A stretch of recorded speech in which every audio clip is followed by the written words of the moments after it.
Stop for a moment and feel the weight. It's not nostalgia, it's a rusted anchor. It drags you into an abyss you label the past. You cling to yesterday as if it's salvation, as if it could shield you from the void gnawing at your mind today. The grand lie you've swallowed is that revisiting what was makes you more whole. What a deceit. Your obsession with yesterday isn't connection. It's despair disguised as purpose.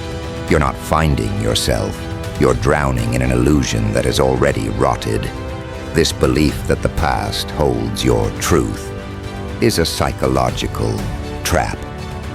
Carl Jung would say you're projecting your shadow, the parts of yourself you deny, onto these warped memories. You romanticize what was because you fear confronting what is. Science confirms it. Your brain, addicted to confirmation, biases, rewrites the past to comfort you, filtering out pain and inflating joy. You don't recall, you fabricate. And as you bow before this altar of recollections, your real life crumbles. Congratulations, you've traded the now for a shattered mirror reflecting lies. Why do you do this? Because the present terrifies you. The emptiness of now is a knife in the chest, and you'd rather bleed for something long dead. What if your connection to the past was just cowardice? What if each time you revisit that conversation, that choice, that moment, you're merely escaping your own irrelevance? Society sells you this drug with a pretty bow. Remember who you are, say the self-help cliches. What an irony. These Instagram gurus with their filters and empty slogans profit from your inability to let go of what's over. They tell you to honor your roots, but what you're really doing is digging your own grave. Your obsession isn't harmless. It shatters you. Every time you lose yourself in memories, you cut off a piece of yourself. Schopenhauer understood this. The blind will that binds you to the past is the same force that prevents you from existing in the present. You think you're seeking connection, but you're only fueling a cycle of self-deception. Neuroscience explains. Rumination activates the prefrontal cortex, trapping you in mental loops that drain your energy and corrode your clarity. You're not connected to yesterday. You are a prisoner of it. And yet you persist. You revisit, rewrite, relive. Why? Because it's easier to lie to yourself than to face nothingness. Your connection is a disguise, and stripping it away hurts. But that pain is the price of clarity. In the next segment, we'll dissect the root of this illusion, how your mind and the world around you conspire to keep you chained to a past that never truly existed as you remember. Have you ever felt the past as a chain that doesn't explain, only tightens? Your fixation on yesterday isn't accidental. It's a trap woven by your mind and the world around you.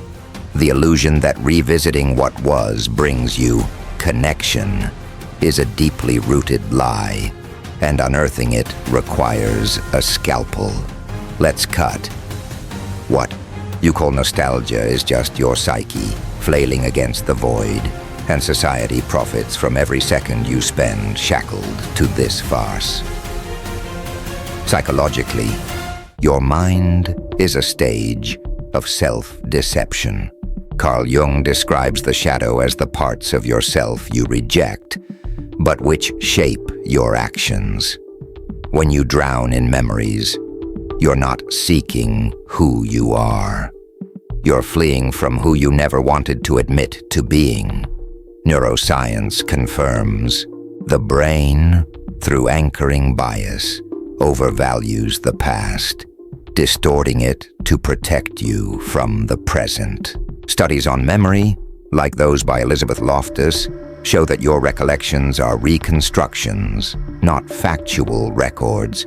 Every time you revisit yesterday, you don't retrieve. You fabricate a version that never existed. And while you delude yourself, your clarity wanes. Your connection, just a mask to cover the fear of nothingness. But it's not just you. The world around you is complicit. Modern society has turned nostalgia into a commodity.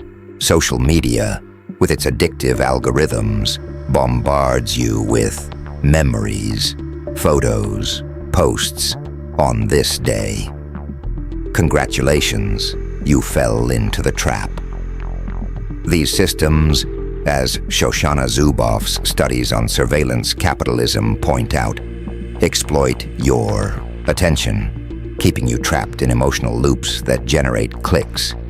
Your connection to the past is just the algorithm keeping you on the hamster wheel, a lab rat clicking for dopamine crumbs. And it's not just screens. The self-help culture, with its "go back to your roots" mantras, sells you the idea that the past is sacred. Pure irony. These gurus promising authenticity are merely polishing your handcuffs. Philosophically, Arthur Schopenhauer cuts even deeper. He saw human will as a blind force, an irrational impulse that binds you to useless desires, like clinging to a yesterday that will never return. Your obsession is this will in action, dragging you into a cycle of suffering you call sentimentalism. Nietzsche complements this. Your quest for connection is an illusion of power, a fragile attempt to control the chaos of existence. You think revisiting the past gives you strength, but it's just a surrender to the nihilism you pretend to ignore. And as you bend to these lies, the present slips away, and with it, any chance of clarity. Why do you persist in this? Because it's easier than facing the truth. The past doesn't define you. It distracts you. What if your search for connection was just a cry against insignificance? Social forces, from Instagram filters to bookstore cliches, keep you in this theater, but the curtains are torn. The price of this illusion is higher than you imagine, and the scars are already visible. In the next segment, we'll expose how this obsession deforms your life, isolating you in a desert you created yourself. Have you felt your life collapse as you looked back? Your fixation on yesterday isn't just a distraction. It's a blade that cuts everything you still possess. Every memory you idolize leaves a scar, and the price of your connection to the past is the loneliness you pretend not to see. You're not connecting to anything. You're fragmenting, and the marks of it bleed into your relationships, your mind, your very existence. The past you venerate is a poison, and you're drinking every drop. Your personal life is the first ruin. You cling to memories of who you were, or who you believe you were, and this prevents you from being here. Relationships crumble because you don't see the people in front of you, only the shadows of what has passed.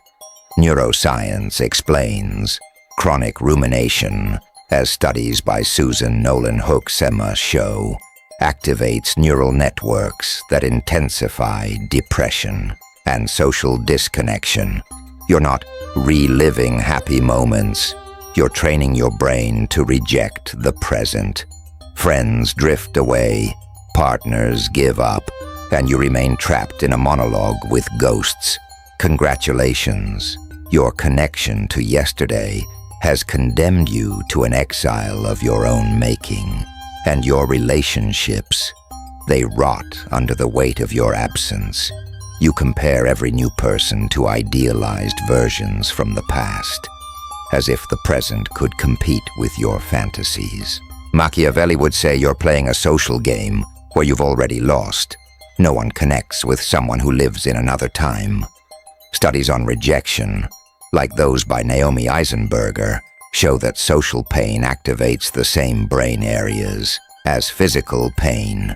Every time you prioritize yesterday, you sever real ties, and the loneliness you feel is the echo of that stab. You think you're seeking depth, but you're only digging a grave for your connections. Philosophically, Schopenhauer cuts even deeper. He saw life as a struggle against the blind will, an impulse that binds you to futile desires, like the urge to recapture what has already perished. Your obsession is this will in action, dragging you into suffering you call longing. You're not united with the past. You're chained to it, and each link tightens further. What if your search for connection was just an escape from your own fragility? You fear the emptiness of now, so you take refuge in memories that cannot save you. Cruel irony, as you bow before this altar, your real life dissolves into ashes. The urgency to abandon this illusion is glaring. Every day you spend trapped in yesterday is a day stolen from yourself. There's no redemption waiting, but there is a choice. Continue licking your wounds or stop cutting yourself. Society will tell you to cherish your memories, but that's just another nicely packaged lie. Your connection is a sham, and the scars it leaves are undeniable proof. In the next segment, we'll sharpen the knife of clarity and show you how to face the void you so desperately fear. No promises, no comfort, just the raw truth. Have you ever looked into the void and felt it stare back? The time has come to stop running. Your obsession with yesterday isn't a search for connection. It's a surrender to fear. Truth is a knife, and it cuts without mercy. The past you idolize never existed as you remember, and clinging to it is choosing a living death. There's no meaning to find, no salvation in sight. What remains is lucid despair, the courage to exist knowing the void is your only certainty. Take the knife and cut the chains, or keep bleeding for an illusion that has already rotted. Abandoning the past demands more than will. It requires a ruthless dissection of yourself. Nietzsche spoke of the will to power, but your obsession is the opposite. A cowardly surrender to what you cannot control. You can't change what was, but you can stop bowing to it. Start today with a nihilistic exercise. Grab a notebook and record every time your mind wanders to yesterday. Note what triggered the memory and the lie it tells you. That you were happier, more whole, more you. Do this for a week. You'll see how your mind is a self-deception machine, trapping you in loops that lead nowhere. Don't expect epiphanies. Expect clarity. Science supports this. Studies on mindfulness, like Jon Kabat-Zinn's, show that observing thoughts without attachment reduces rumination. But here are no promises of peace, only the chance to see your prison with open eyes. Society will tell you to honor the past, but that's just another trap. Social media, with its throwbacks and vintage filters, are digital handcuffs, as Shoshana Zuboff points out in her studies on surveillance capitalism. They profit from your nostalgia, keeping you trapped while your real life wastes away. And the self-help cliches, pure social decay. Reconcile with your roots, they say, as if roots aren't just dead earth. Dry irony. Stop expecting applause for existing. Your connection to yesterday is a sham that only serves others. The algorithms, the gurus, the voices telling you to stay small. Cut it off. Schopenhauer knew. The blind will that pulls you backward is the same force that prevents you from facing the now. Denying it is the only act of freedom left to you. What if your search for connection was just a mask for your inability to bear the present? This is the burning revelation. You don't love the past. You fear the void of now. Jung would say your shadow, the truths you bury, is screaming, and you silence it with false memories. Neuroscience confirms the amygdala, which processes fear, fires when you face uncertainty, pushing you toward the illusory comfort of yesterday. But comfort is a lie. Your connection is a wound you call your soul, and healing it means tearing off the scab. There's no solace in this, only the coldness of clarity. You have a choice. Continue licking your wounds or face nothingness head on. Don't expect rewards because life owes you nothing. The obsession with yesterday doesn't unite you. It dissolves you. And the only truth is that the present is all you have, and it is ruthless. Grab the notebook, observe your lies, and start cutting. Share this video with anyone who has glimpsed the void and pretended not to. Let them feel the knife.